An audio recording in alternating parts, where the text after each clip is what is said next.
માંડવી તાલુકાના અધાંત્રી ખાતે આજરોજ one step for help foundation દ્વારા સંચાલિત બાલકૃષ્ણ ગૌશાળા માંડવીના લોકાર્પણ કાર્યક્રમનું ભવ્ય આયોજન કરવામાં આવ્યું હતું. નિરાધાર, અસહાય અને ઇજાગ્રસ્ત ગૌમાતાની સેવા માટે નિર્માણ પામી રહેલી આ ગૌશાળાનું લોકાર્પણ કરવામાં આવ્યું હતું.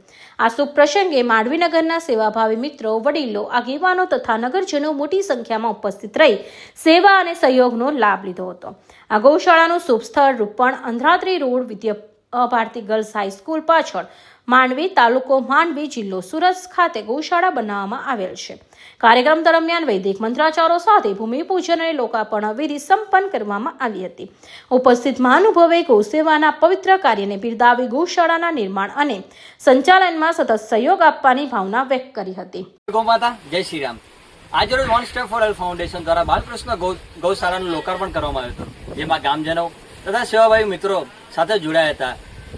માંડવીનગર માટે જો એક્સિડન્ટ અને લૂલી લંગડી જો ગામમાં રખડતી પ્લાસ્ટિક ખાતી હતી, તેના માટે આ એક આશ્રય બનશે, જેમાં ગાય માતાની એક ટ્રીટમેન્ટ થશે. એક પ્રાથમિક કેન્દ્ર સ્વરૂપે આ એક ખુલ્લું મૂકવામાં આવ્યું છે. આજરોજ અંધાત્રી ગામ ખાતે આ બાલકૃષ્ણ ગૌશાળા આવેલી છે. આ પ્રસંગે ગૌસેવા પ્રત્યેની સમાજની લાગણી અને પ્રતિબદ્ધતા સ્પષ્ટપણે જોવા મળી હતી.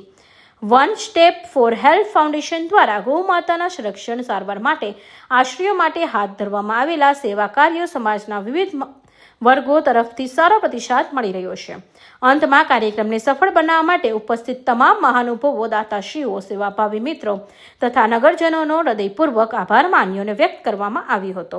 અમીરસિંહ ચૌહાણ, માંડવી.